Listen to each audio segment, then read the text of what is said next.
Okay, always remember that Trevor is not a teacher. Okay, Trevor is not the teacher. The teacher is the Spirit. The teacher is the unction within every man. You will look here one day, you will not see me again in this form, but the word I'm speaking to you are words that will remain forever. And in truth, I am that Spirit. Okay, but my manifestation in the human form is just for the occasion, for this world, for this moment, for the occasion. That's why I put on this form and I put on this name called Trevor, because my name is not actually known by anybody. Nobody knows my name. Nobody knows me. No man, when I say nobody, I mean no man knows me. No man has seen me. And no man can know my name. What do I mean by that? Because if anybody knows my name, that one is no longer a man. Okay, because the name that I bear from the beginning is only known by those who walk by that name. Okay? So it's a mystical name. That's why Jesus will say, "Tell no man. Who do men say that I am?" Who do men say that I am? This was the question Jesus asked. Okay? And they said that, the disciples said that you are Christ, the Son of the living God. They did not tell Jesus that he was Jesus of Nazareth. They did not tell Jesus that he was a male born of a woman. They never told Jesus that, he has a mother called Mary. But they said, you are the Christ, the Son of the living God. And you know what he told them? He said, flesh and blood has not revealed this to you, but my Father who is in heaven. But there's a strange thing that Jesus says later. He says that this is the knowledge with which I will build my church, and the gates of hell will not prevail against it. But he says that, tell no man. What does it mean by tell no man? Didn't you tell us to tell all men to preach the gospel? So why shouldn't we tell men this? The truth about it is that no man can understand it. No man can know this mystery. The moment you know this mystery, you are no longer a man. Praise God. Do you understand the issue here? You are a man when you walk in darkness. You are a man when you walk in ignorance. But when you awake from the dead, you will discover that I am not a man. I have been redeemed from among men. Amen? Amen. I am not a mortal man. Now, when I talk of man here, I'm talking of a mortal man. My existence is from eternity, before time and before space.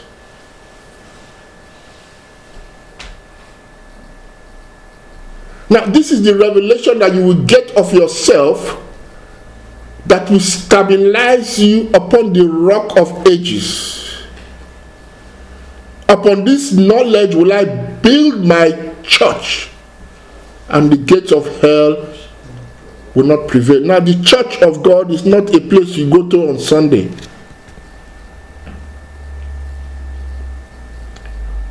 You know, when you go to Sunday, you close your eyes, you do this, and you say you're praying to. Look, those are not churches. Those are just systems of men. The church of God is the body of God. It's an eternal structure in the heavens, not made with hands. You can't construct a church. You can't build a church, human church. What is church? Those are just gathering of devils, of men. Now, a devil does not have to have a tail. A devil can be a very nice person. Let me give you an example. Jesus Christ says, I am going to the cross, I'm going to be killed, I'm going to be persecuted. And the disciples tried to defend him. I said, how can you say such a thing? No, we will not allow that. Nobody will touch our Jesus. You know what Jesus told them? Get thee behind me, Satan. But these men were trying to defend Jesus. They were trying to keep him from death. Isn't it a good thing? The knowledge of man is a good thing. Yes. It looks like a good thing, isn't it?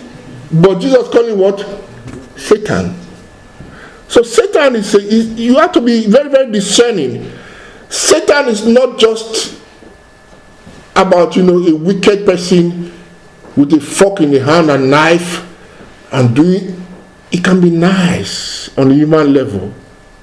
He can do good things. Okay? But you know what? It's just the synagogue of Satan. Get thee behind me, Satan. You do not know the things of God, but the things of men. So the things of men are devilish. The things of men are of Satan. Satan means darkness. No light, no understanding. Even the beautiful things, isn't it? You know, we are subject to vanity in our humanity. Everything looks beautiful, everything, we try to work out things as men. You see, but if it is not in alignment with truth, and what is truth? Truth is the pure I that is before this material world was. The truth is the I, the beginning of the creation of God. That is truth. I am the truth. And that truth is one with God the Father. Nobody comes to the Father except by the truth. And the truth is I. It's my pure self. Before I got entangled with the lies of this age. All of my anger, all of my ambitions, all of my hate, all of the filthiness that I got entangled with in this world was because of myself, my birth into this world and my initiation into this world. Okay? And with this initiation, I forgot who I was or who I am in my humanity, isn't it? I forgot who I am. So it says now you will know the truth about yourself. You will awake from that lie. You will know the truth, and this truth will set you free. No more hell will prevail against you. No more fear of death. Everybody's afraid to die, isn't it?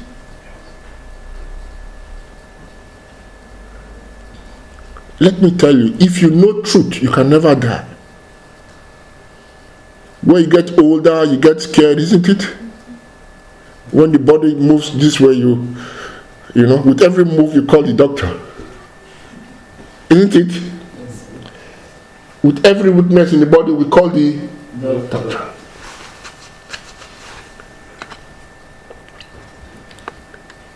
And everybody's afraid, isn't it? Afraid of aeroplanes. Isn't it? Afraid of traveling, isn't it? Everybody's afraid to die, isn't it?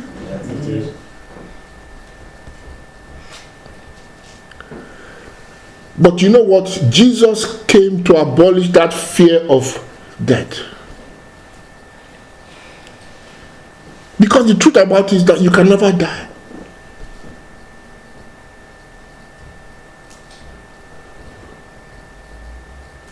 The only thing that can die is that thing which was not there from the beginning. The only thing that can die is the lie that you taught yourself to be. Some of you standing here will never die. You know Jesus said that? Some of you here standing here will never taste of death. Now he's talking of people who are standing upon the higher places of earth. That's Mount Zion. He says some of you standing here in this high place will never die. But somebody said, but brother, who has lived forever and never died? There you go again. You are making a mistake. You are not even knowing who you are again. Have I not told you that you are not you are not flesh and blood? Have I not told you that you are not form, you are not material being? Before this world was, I am. It means that I only entered into this dimension and put on a form of appearance, a suit, a dress in this world, which we call my body. But my inner man has no beginning and no end.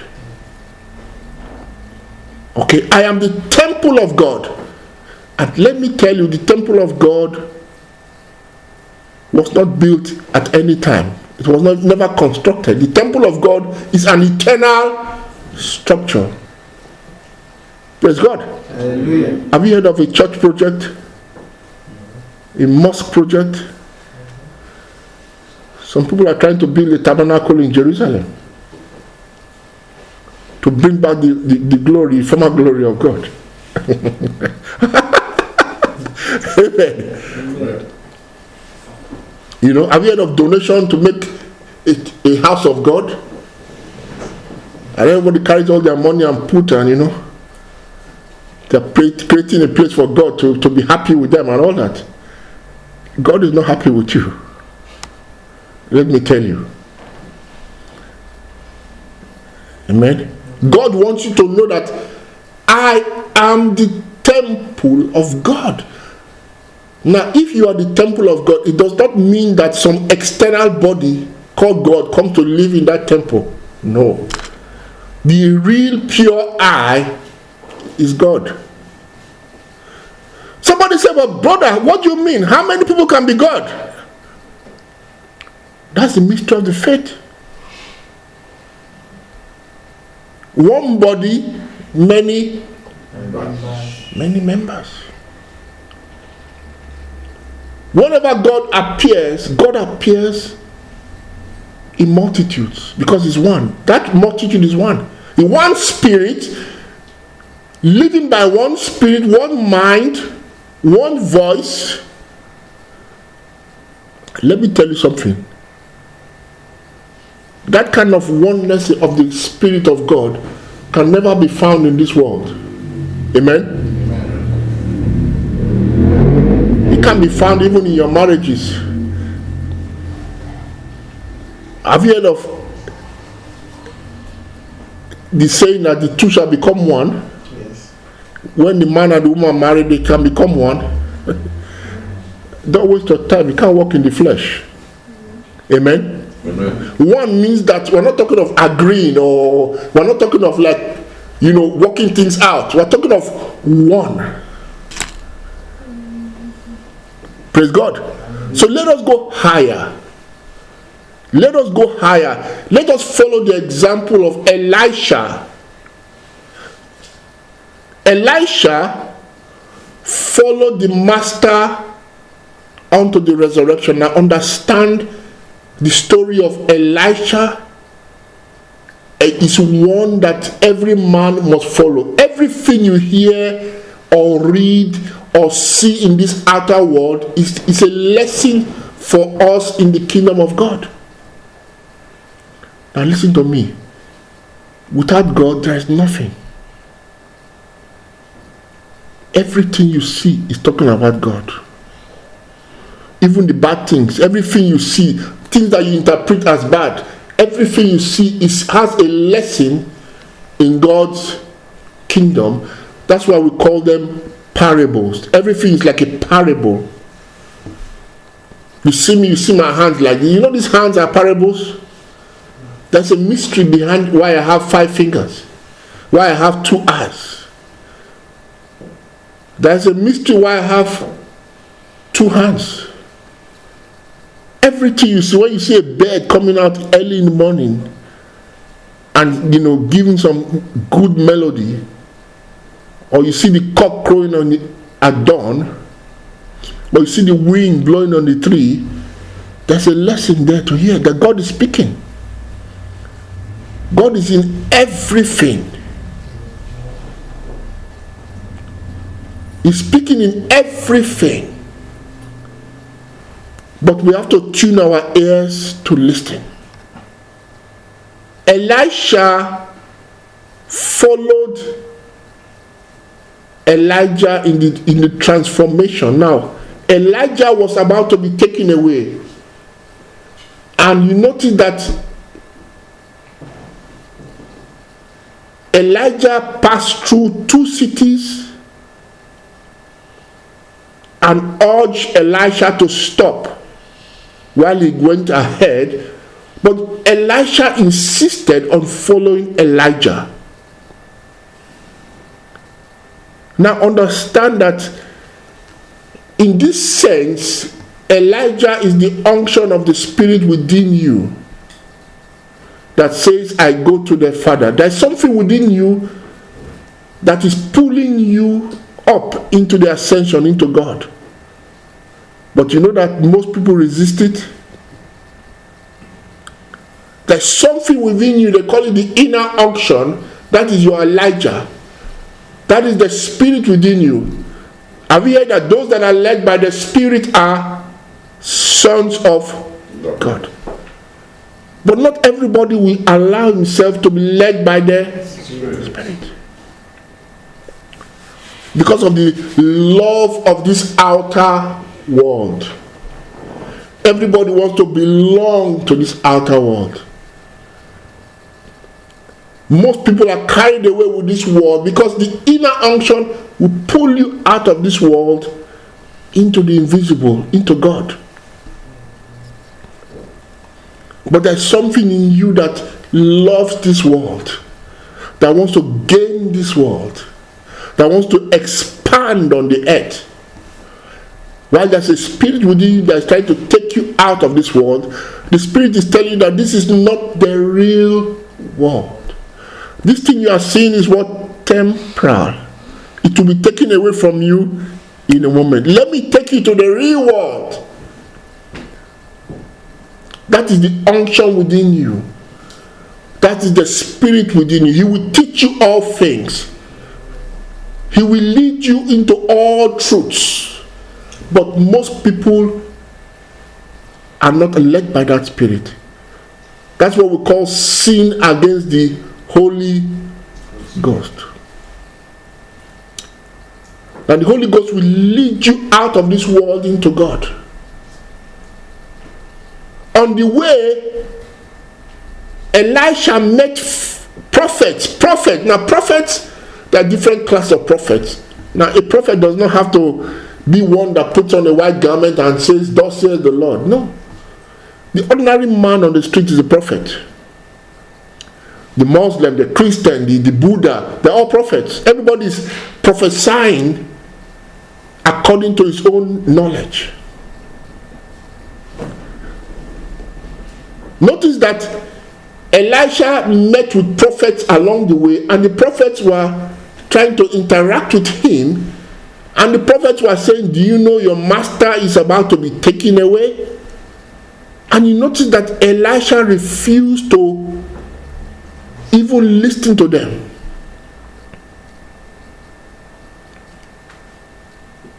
To the extent that even while Elisha and Elijah were about to cross the river Jordan, a group of prophets, 50 of them, followed them to the bank of the river, and just they stood afar. They did not cross with them. Nobody told them not to cross, but they stood there and were only watching as Elisha crossed over that river. He crossed over with who? With Elijah. Now Elisha crossed over with Elijah. That is the leading of the Spirit unto death. Now you see that the river is what we call the river Jordan, means death. The interpretation of river Jordan means what? Death. Let us not be hearers of the word and not doers of the word. Praise God. We all pass through phases in our development. Isn't it? I've passed through phases. I've passed through phases of loving to hear, loving to speak, loving to teach, isn't it? But never actually doing it. You know what they met? They met Jesus and they told Jesus, "Blessed is the woman who gave birth to you." You know what he told them? Blessed rather are those who hear the word and do it.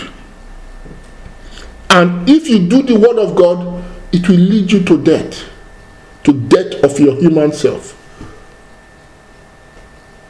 Somebody said, "But brother, I will die." Now, death of your human self, you know what it is? It means gaining God on the other side. Because at the point Elijah was to be taken away, he had promised the double portion of the anointing to Elisha. Only if he could just see. Now, what did Elisha see? It's there. It's written in the Bible.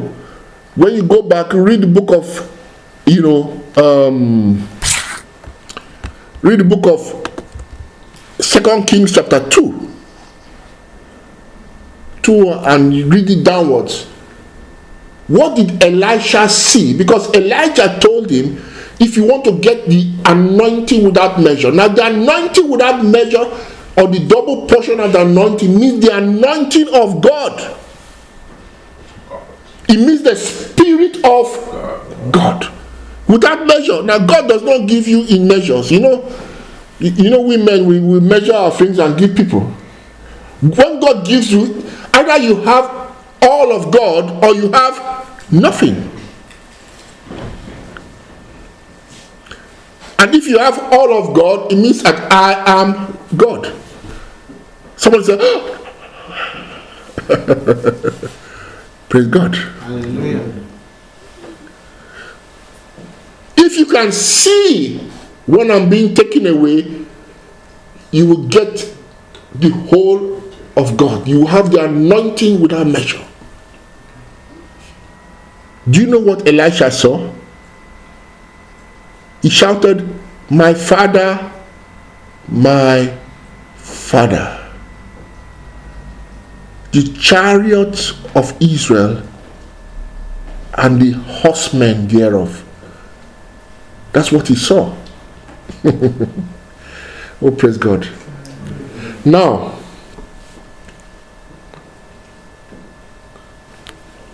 I want us to understand something. In this whole creation, there's only the Father, God. And the Father appears in multitudes. The chariots of Israel, you want to see them? Look at them here. They are both invisible, and look at them in vessels of clay. Do you know that you are gods?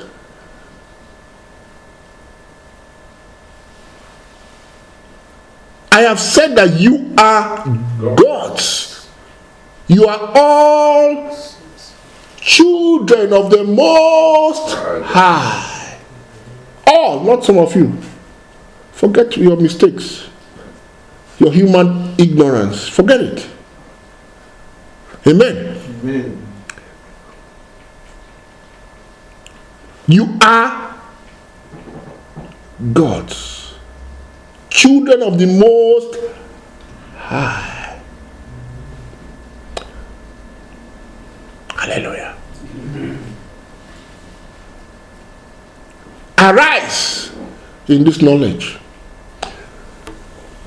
So the eyes of Elisha was open to see this mystery.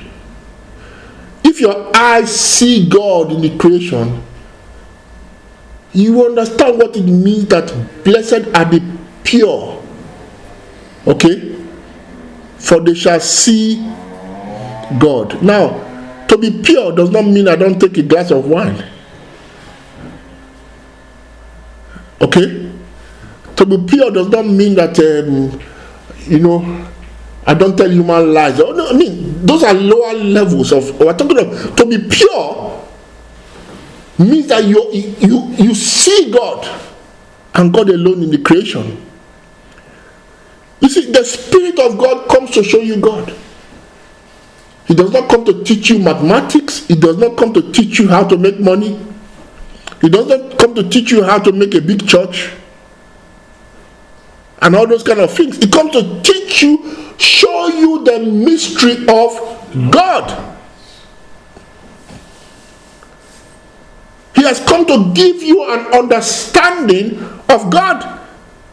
If your eyes are pure, your eye is single, not corrupted with the lies of humanity, then you will see God in the creation. Somebody is thinking that you want to see God in the sky one day. Isn't it? All those are doctrines of the devil. Amen? Amen. All those are doctrines of the devil. There's no God in the sky that you will see in heaven. Praise God. God is all in all. Is true all in all. And this is a present reality, not tomorrow. If you can see God in all, you have been purified. You have been set free, and spontaneously you join the host. Now, I want you to observe something. Elijah disappeared. Let me tell you the mystery why Elijah disappeared. You see, if you are still seeing through yourself and Jesus, or the Lord and myself, you are still in the transgression. You are still dead in your sins and your trespasses. Jesus says, I will be with you unto the end of this age. After the end of this age, what happens to Jesus? Become God. It's no more. It's no more because you are now Him. The two are now One. If you still see something outside, you still have some work to do. Because it says that in that day you will know I am in you and you are in me. There's nothing outside. If I say I, the host of heaven is saying I with me. Someone say, but brother, this thing is too much. It's real. It's the truth. It's the truth. We get discouraged because of the things we see. Many people get faint along the way because of family challenges, influence of friends, of pastors. Don't be fooled. Amen. The Son of Man has seen heaven. That's why I preach like this. I don't need any teaching of any man. It's what I'm seeing. That I've been to places without even speaking. My wife they've even told her. Am I lying? No. I've entered places, even white places, where they say that this man here has got the word. It's not because of my doing. That you see, you cannot get anything by merit. Praise God. But if I say something, listen to me. There's an experience of oneness that you get.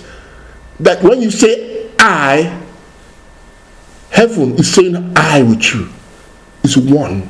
All power in heaven and earth is. If you see me, you've seen God. That is the experience of Elisha. But there is a moving on to get this experience. What most people have struggled over the years is that everybody wants to hold on to his life in this world. There has to be a plunge into the invisible, and I must let go of everything. But you know the good thing? If I lose everything on this side, I gain everything both on that side and on this side. May God enlighten our eyes. Let the Spirit enlighten us and give us wisdom. Amen. Praise God. Amen. Because it's great. Hallelujah. Amen. The ascension of Elisha is your ascension. I go to my Father and your Father, my God and your God. It's an ascension from the human sense of life. Jesus had to ascend because Jesus had experienced life as a separate being. He was tempted. He cried. He struggled to go to the cross. Many people up to today are still struggling at Gethsemane to follow on.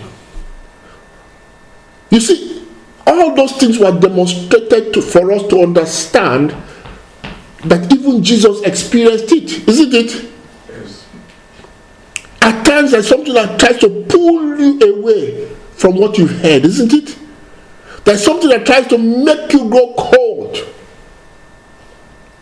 and attracted to the deadness of this age. Praise God. Hallelujah. But Jesus' example is the example you follow. Amen? Amen. He was focused, watchful, prayerful, seeing the end from the beginning, embracing the end, walking in the end. And he appears at the end of the day, says, little children. When he says little children, that's the Father speaking. All power in heaven and earth. Praise God. The works that I do, you too will do. That same progressive or progression into omnipotence is your progression into the same glory of God. Hallelujah. Amen. The first thing now that every man will do is to begin to open his eyes